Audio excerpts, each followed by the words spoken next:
The Princess and the Pea. Once upon a time, in a distant kingdom between the mountains and the sea, rain danced beneath the lightning's glow. It was as if the heavens whispered the beginning of a new tale. High in the castle, the prince stood by his window, listening to the storm's roar. His eyes are distant, full of longing. The sound of thunder echoes as he whispers softly, "If only I could find a true princess not by birth, but by heart." The queen steps in, thunder echoing behind her. She touches his shoulder gently. "Perhaps fate will whisper your answer soon, my dear son, in the laughter of the rain." But fate was already at the castle door. Shivering, soaked, and shining with the quiet courage of destiny. The castle gates creak open. The guards stare as the drenched girl trembles. "Please, I am a princess. I seek only shelter for one night." Moved by her grace, the guards led her to the queen herself, and between rain and warmth, she crossed into her fate unaware that eyes were watching. The queen gazed at the stranger. Something in the girl's eyes shimmered like a forgotten memory wrapped in moonlight. From her throne, the queen observes the girl.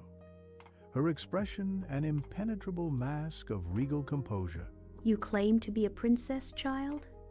Then rest here tonight and let the dawn unveil the truth." And so the queen prepared her gentle test, a single pea beneath 20 soft beds. Little did she know, her kindness, not her claim, would soon prove her royal heart. "Oh, what could be wrong? It feels like I'm lying on a stone." All night she tossed and turned, as though something tiny and mysterious disturbed her royal rest. At dawn, warmth and song filled the air and truth awaited. The queen smiles softly, watching the girl before asking, "My dear, how did you sleep last night? Was your bed as comfortable as it seemed?" "Your Majesty, forgive me, but I couldn't sleep a wink. Something hard was beneath all the mattresses. Something hard was beneath all the mattresses." "My dear, you are indeed a true princess, for only one of noble heart could feel such a tiny thing." And when the prince saw her, the storm within him stilled. From that moment, his heart knew she was the kindness he had dreamed of. Yet not all hearts were kind. Whispers of doubt drifted through the golden air. "She can't be royal. No princess wears rain on her crown." "Then let me prove my worth. I shall weave moonlight itself into cloth."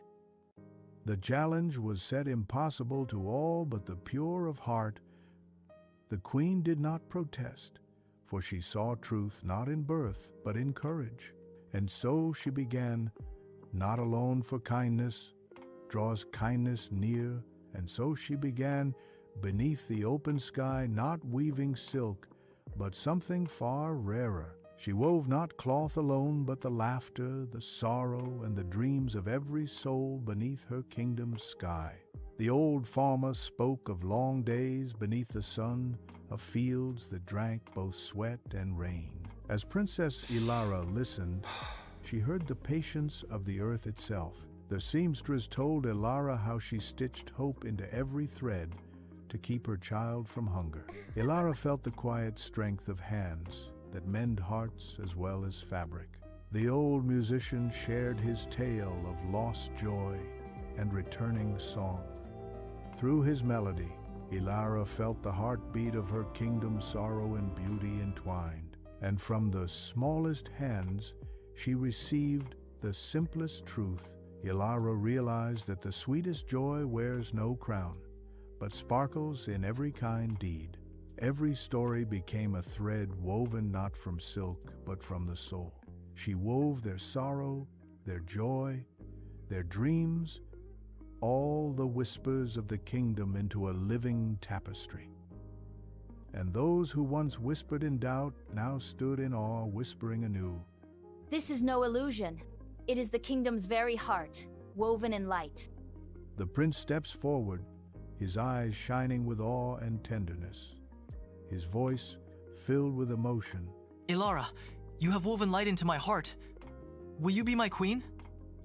Ilara's eyes glimmer softly, a tear catching the golden light, her voice trembling with warmth. If my heart has found its home in yours, then yes, I shall be your queen.